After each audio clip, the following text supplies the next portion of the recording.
Yəni Şəhla xanım, bu məsələ bununla bitməyəcək. Fordo ilə onu vurmaq özü də, hətta o raketlə vurmaqla da onu çatmaq mümkün deyil. Çünki bilirsiniz nəyə ki, çox belə dərinliklərdə də 1 kilometr dağ məsafəsində zamanında bunu kiçik Bush, yəni ki, oğul Bush tərəfindən Şimali Koreyanı vurmaq üçün o raketlər o vaxt istehsal olundu.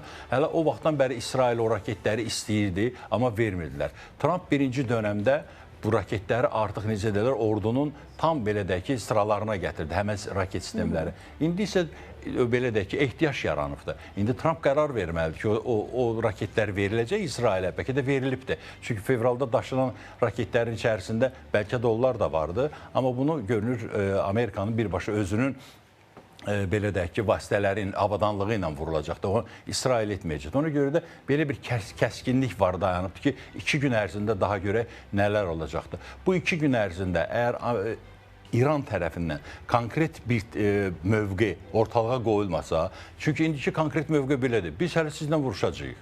Bizim hələ imkanımız var. Yəni ki, bu cür dırnaqarası qürur nümayiş olunur. Yəni ki, hələ də vuruşa bilərik. Amma konkret gərək deyilməlidir ki, bu şərtlərlə razıyıq, gəlin oturaq filan vaxtı danışaq. Yəni, bu rəsmi şəkildə deyilməlidir.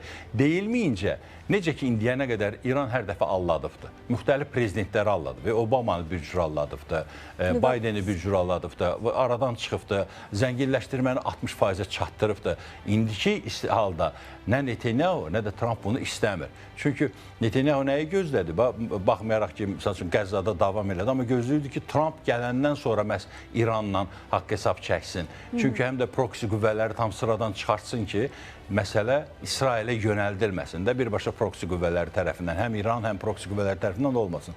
Keçən ilin aprelində Suriyada səfirliyi vurandan sonra vəziyyət gərginləşdi. Biz bilirik ki, ondan sonra İran belə deyək ki, bir tamaşa kimi göstərdi, bir 30 dəqiqə ərzində ballistik raketlərlə vurdu.